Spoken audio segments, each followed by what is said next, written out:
Hi there. It's MJ from Ultra Love TV. Happy to be here with you guys. I read tarot cards and share divine guidance and loving clarity. So if you resonate with the vibratories, feel free to check her out. Sometimes I get annoyed by the sound of my own voice, and I endeavor to keep her short and sweet. That's not true, actually. I do talk a lot sometimes. So get me talking about something I'm interested in. All right, you guys. So again, my intention with these tarot readings is to offer this community divine guidance and love and clarity. If you've been resonating, you can feel free to book a private reading, like, subscribe, all that stuff. Otherwise, let's just crack on and see what messages we get. So these are daily messages. I do endeavor to do these most days. Divine guidance and love and clarity for my lovers. You guys, thank you so much for your comments, and you're just letting me know, right? Let me know what your wowzers. There's something going on. This is specific. This is very specific for some of you. There's a progression. What we have here is an 8, a 9, and a 10 of swords. Something's building. Very painful cycle. A toxic cycle. I'm hearing like of delusions and illusions. There's a message coming in which could trigger some painful like purging, some painful emotion. However, this Queen of Cups is really ultimately giving me the guidance that like it's not you will be wiser for it. And I know sometimes that's just so fucking annoying, isn't it? Like great. But these are what the cards are here saying. Because you have the 10 of swords, it's ending. So this super painful cycle, this could have to do with a child or some sort of ending of a relationship, of course. I feel like you're suddenly becoming aware that you've been totally in the dark about something, and there's maybe some sort of just a lightning bolt moment, one of those sudden shifts where you're just like, fucking hell, I need to get out of this, and then you take a bold new leap, right? There's actually quite a strong connection with that Queen of Cups. For some of you, that it could actually be a feminine figure that's like from the beyond. I don't often get that message, but sometimes I do, like a grandmother, an aunt, a mother, what have you. Basically like divine feminine wisdom that's looking after you, you know, who's got your back. They got your back. Or this is like a feminine figure, Scorpio, Pisces, what's the other water sign? Cancer. And ultimately your heart, your emotional well-being, and it's almost like that part of you that's truly treasured. That's what's being kind of refined. That's what you're endeavoring to guide yourself to. And or this mother feminine, divine feminine kind of authority figure is kind of like, come on, don't give up, you know, like and then we have the Fool. The Fool card very much to me is saying you've got to take a leap, you've got to take this new beginning, you've got to cut because, and I totally can testify, like I think it was like 2017, 2018, I was going through like profound heartbreak, like never even thought that kind of pain was possible.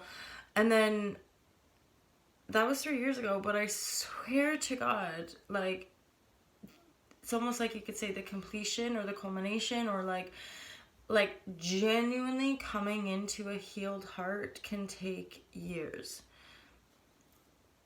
you know. And there again, that's part of why people don't often do it, because our culture doesn't teach it. It doesn't, if anything, there's sometimes a lot of shame around emotional healing and grieving and all that stuff. And yet I just totally feel as though unless we're able to address those emotional issues, we're not, you know, we're not likely to fulfill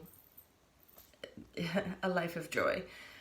You know, our joyful moments really come from, I think, greater freedom and greater love. And in my experience, often to reach into those feelings, we have to dive into some of the shits, some of the distortions, the traumas, like, and it's almost like fair to say at this stage in our human evolution, like, systematically we're traumatized as a humanity, which then if that's the case, then we all are, and we all have things to address and look at, and I often revert to some of the most fundamental teachings of knowing the self, and I giggled to myself this morning at some point because I was thinking, yeah, the teaching doesn't say no other, as in the blaming and attacking and the pointing of fingers and just thinking that other people are going to come along and make it all better for us, right? The more you know yourself, the more responsible you are, and the better choices you can make for yourself. And then you can lead by example, right? All right, let's get a few more, okay? Let's see what we got. Oh my goodness, by the way, I've totally missed you guys. I've had a couple days off because I went away and forgot my cards, but here we are, we're back.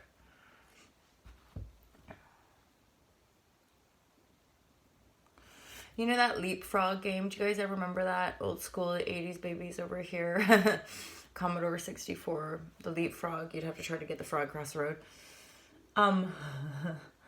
There could be a little bit of that emotionally. Seven of Rivers, I'm looking at it and I'm getting a real sense of like, but then that would be also symbolic possibly of this like progression of the swords, the 8. It's like realizing, oh my God, I'm in the prison of my mind. These are my thoughts. Realizing that, oh, okay, I have to make changes then, and then like grappling with those changes, loving yourself, possibly making bold leaps and taking these new beginnings. And then you have this 10 of Swords. This awareness as well is that you do know, like if you're resonating here, this is the end of something. Because the Queen of Cups is sort of saying this is something pretty profound. This is something that's not come out of nowhere, and it's not something that was able to go away in no time. Hence, this is a new cycle. It's not a magician, it's a 0. So it's okay to feel brand new. It's okay to feel like you're stepping on a path and you just don't know what to do. Like, none of us think about it from a point of like a baby. We weren't like a baby being like, right, must go. We lived and we survived. And the fact that we made it this far, I just think our potential is so much greater than often what we're conditioned to believe, right? And that's, I think, the crux of it for any of us in this time is either buy into the Shazam and make yourself believe that you're a piece of shit and you're a greedy human and everyone else is shit too, or flip the script and tell yourself that you're a bag full of I'm hearing beans. But turn it around and know that you're a spark of stardust in this human body, and this human body never stops evolving, and it's your essence, the essence that you are is eternal. And it's true that kind of infinite potentiality is more aligned with your truth than a false limitation for any of us, right? Like, any of us, we don't need to buy into the shits. We can deal with it. I'm not at all somebody who's into denial. I'm not saying that we need to bury our head in sands and deny the fact that this earth, this humanity is crying for help, crying for change. And yet the truth is that it's in us. We have the power to change, and in our power to make positive changes, we do make positive changes for other people. And I think the more we believe in one another and hope in the world, the better life gets. And yet we are in a monumental historical time, and that's cool. I mean, when was it not? When was it not freaking epic and historical to live on this planet? I think it's always been pretty rad as a soul. Anyway, blah blah.